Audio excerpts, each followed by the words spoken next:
in this workshop, the Da'wah workshop, we learned a lot of things. We learned about Da'wah, what Da'wah means, the different types of Da'wah, Da'wah to good, Da'wah to evil. We even gave examples of different da'is. We talked about da'is to good and da'is to evil. We talked about Fir'aun. We said he is a da'i to evil. We talked about Qarun. We said he is a da'i to evil. We talked about the Messenger ﷺ. He is a da'i to good. We talked about his companions, Abu Bakr as-Siddiq, da'is to good. We talked about different prophets, different messengers, Nuh, da'i to good.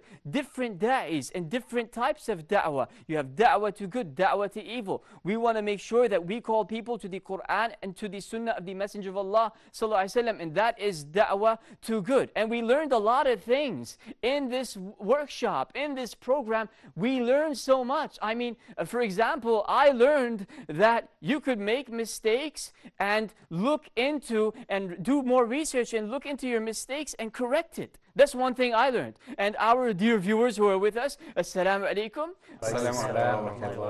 Well, you are more of guests than you are viewers, and you have learned so much. I mean, we have Brother Ali, we have Brother Ahmed, sorry, who learned what? Alhamdulillah, I learned how to be more patient, and inshallah, I'm going to be more patient. Great. And mashallah, Brother Muhammad. Alhamdulillah as well, I've learned that according to Allah is supposed to be acquainted with knowledge. So inshallah, I'm going to seek knowledge. And Ali? Yes, I learned to be well prepared before I give da'wah and to have empathy towards the mad'u. Abdullah? I learned so many things. Most important one was being sincere, to have sincerity in giving da'wah. Inshallah, I will do this. So these are the things that they learned and the things that I learned. What are the things that you learned? We want you to share with us. We want to hear from you. We want your feedback. I mean, you already know that we have a Facebook page called the Da'wah Workshop. Give us your feedback. Let us know what you learned, or send us an email and let us know what objectives you're going to take with you, what intention you have after watching this program.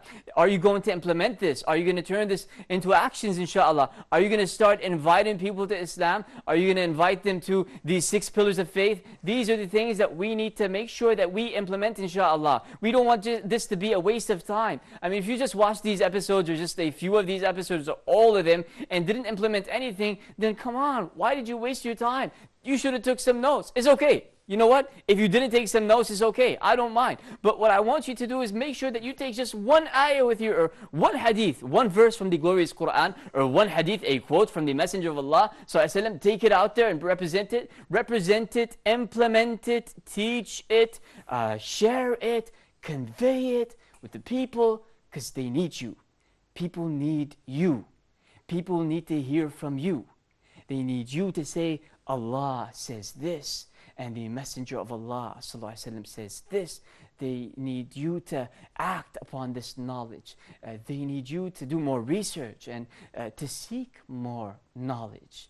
And we are expecting ourselves to implement this and to do da'wah in the best way. Because we heard the verse from the glorious Quran, Ya ayyuha rasul balligh ma unzila ilayka min rabbik. O Messenger, convey what was revealed to you from your Lord. The Messenger ﷺ is gone. He left 1,400 years ago, and he's not coming back. So it's like we have to take this message and convey it to the people, and leave it for generations to come, so that, you know, our children can carry on and convey this message to the people. And those Mad'uween who accepted Islam, they can convey the message to their children and their people. And it's like a chain that lasts for long, until the day of resurrection.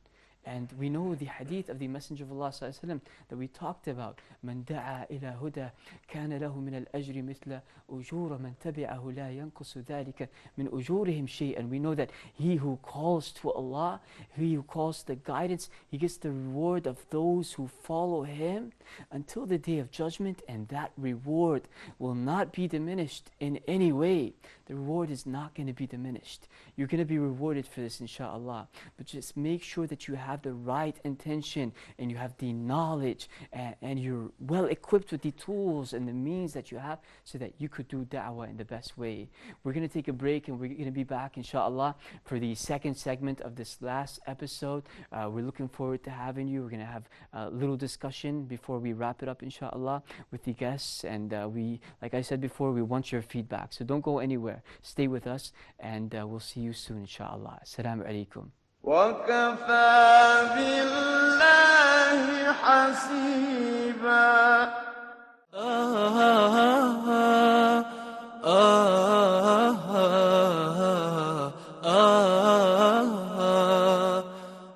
Allah subhanahu wa ta'ala revealed the Quran in 7 different ways of recitation. Similarly, Maryam alayhi salam, she's a woman by herself. She doesn't even have a husband who's ever touched her, and Allah subhanahu wa ta'ala granted a child to Maryam alayhi salam. Look at that. She said that, how will I have a child? وَلَمْ يَمْسَسْنِي بَشَرٌ. How will I have a child whilst I've never ever been touched by a man? One of the unique things about the story is that it's not like Umar al-Khattab hasn't heard these verses. Can you imagine that Umar al-Khattab hasn't heard these verses? He became sick from the effect that this ayah ended up having on his mind at that moment.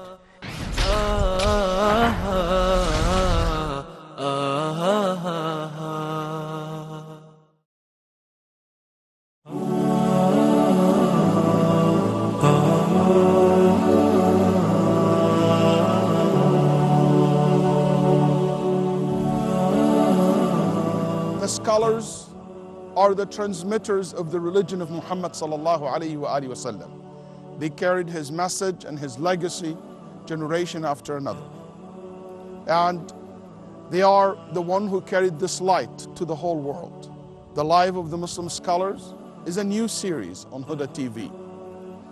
Through studying their life and exploring many aspects of their lives, we will come to learn so many lessons, get motivated and inspired by their stories, by their dedication for Islam and for the legacy of Muhammad sallallahu alaihi wasallam.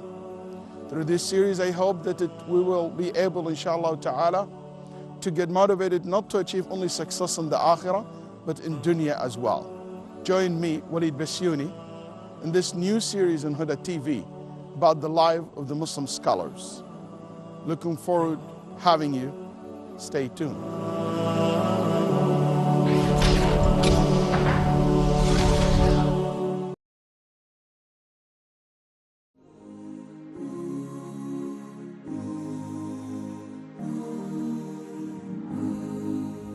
وكفى بالله حسيبا. Bismillah, alhamdulillah, wa salatu wassalam ala rasulillah. Assalamu alaikum wa rahmatullahi wa barakatuh. My dear viewers, welcome to the second segment of the very last episode of the Da'wah Workshop. We hope more programs of the Da'wah Workshop appear later on, inshallah, in the future. But this one is coming to an end, and it's time for us to implement. So we have our guests with us again. Assalamu alaikum. Alaikum salam. And let's just, let's like wrap it up. Let's review the things we covered and leave some comments and remarks. Ask me some questions. You could ask me some questions. So, I mean, we have like 12 minutes. Let's spend 6 minutes reviewing and like the other few minutes asking questions and, interacting together so that we could benefit. And I'm sure you would have some questions, similar questions to the viewers. So we can go ahead, inshallah, and interact. All right. So now the first thing we talked about was what? Was the definition of da'wah and what da'wah means. In brief, what is definition of da'wah? Da'wah means inviting, literally, linguistically means inviting. But what we mean by da'wah is, drawing the people closer to the right path of Islam and getting them to worship one God. Okay, good one. Yeah? And then we move to types of da'wah to good and da'wah to evil. And we mentioned a couple of examples. And it was really very Nice. Great, great. Okay, so we understand that there are two types of da'wahs, da'wah to good and da'wah to evil. And we want to make sure that our da'wah is the da'wah to good, right? Exactly. Okay. And then we moved on to the da'i himself or herself, and we knew that the characteristics of a da'i. There must be sincerity, there must be good relations with Allah, there must be patience, and there must be good manners. And then we moved on to the types of mad'uween. As for the mad'uween, we deal with the mad'uween from different wait, perspectives. because we need to, for the viewers who missed all of that and are just watching this episode, okay, we need to define the da'i and the mad'u. So, who is the da'i and who is the mad'u? The da'i is the one who delivers and conveys the message, and the mad'u, he is the one who is a non-Muslim, who is Muslim, but he still needs to know a little more about Islam, and is the responsibility of the da'i to convey the message to him. Okay, so these mad'uween are of different types, different statuses, different attributes. What are some attributes that we had mentioned in regards to the mad'uween? Well, like women, when you calling a woman to Islam, you have to touch the emotion. I mean, not touch the emotion, not to try to use words and some say some as touches her emotions to get her closer to understand.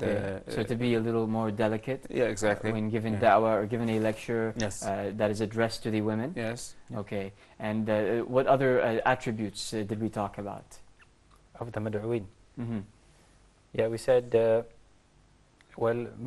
are different types of mad'uween, as you said.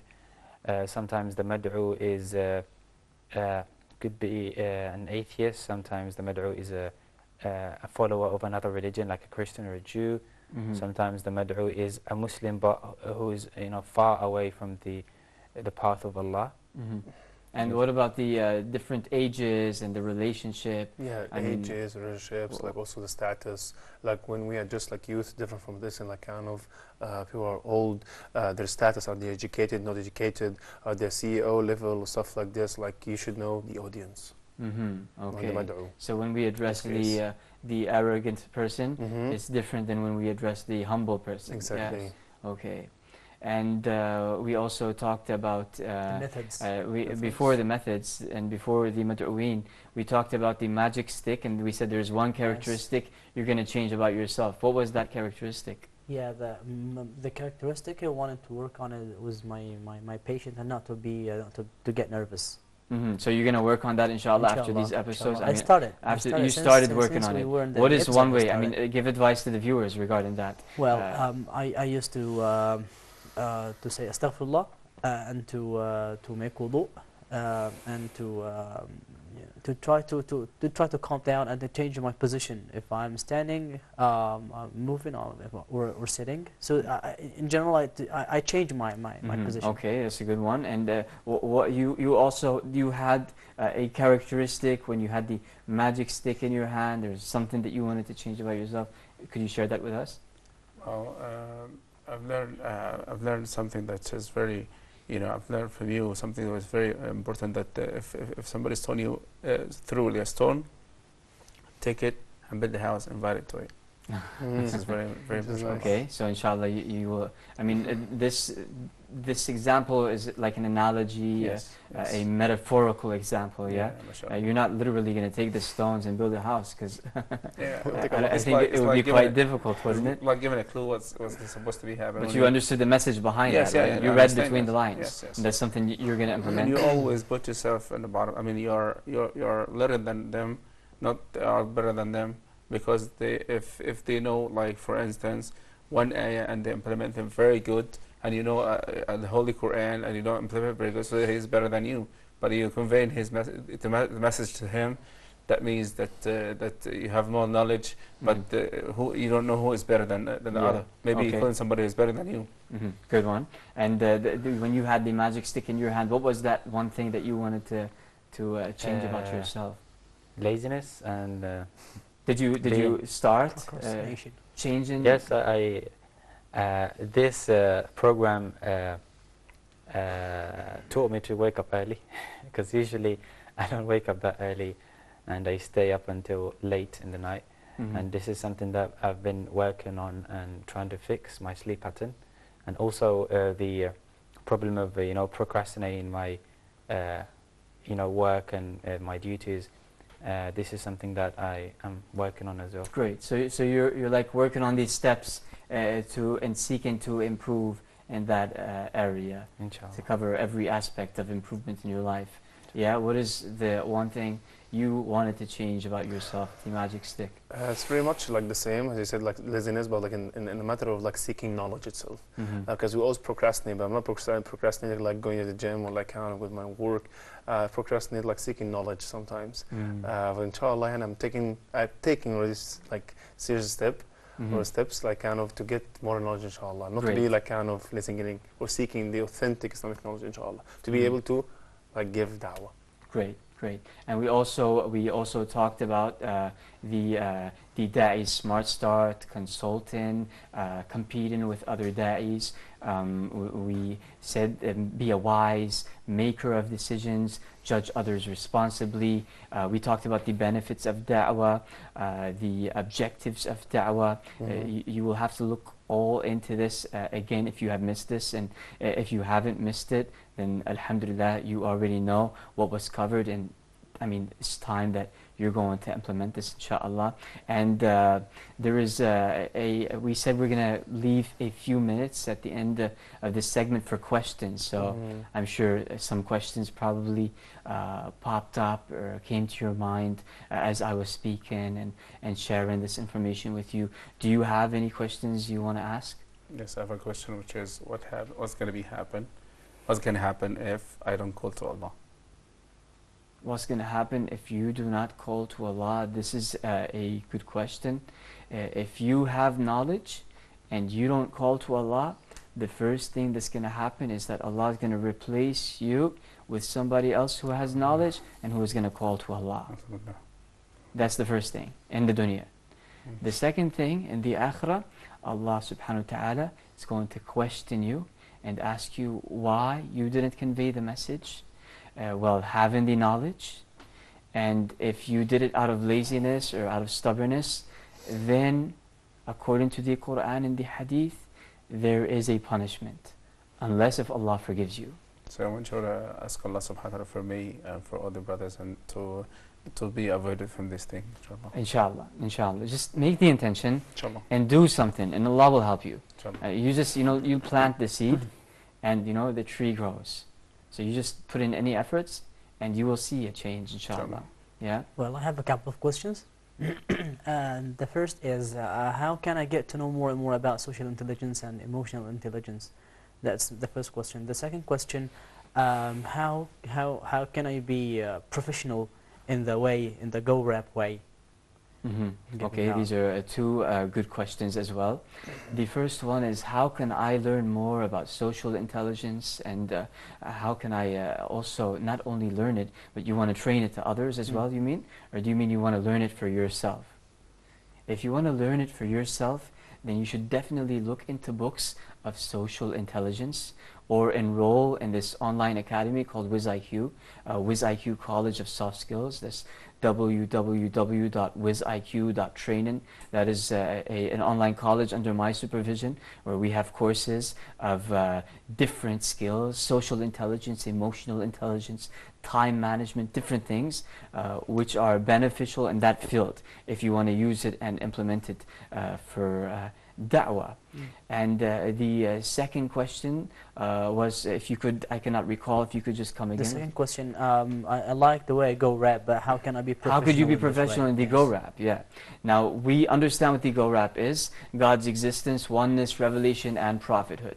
For you to be efficient and effective with that method, the first advice I'm going to give you is to purify your intention. Then go to YouTube and type in Go Rap by Rayan Arab, and watch the videos over and over so that you can have an idea of these examples, write them down, then add more examples to them, okay? Then practice.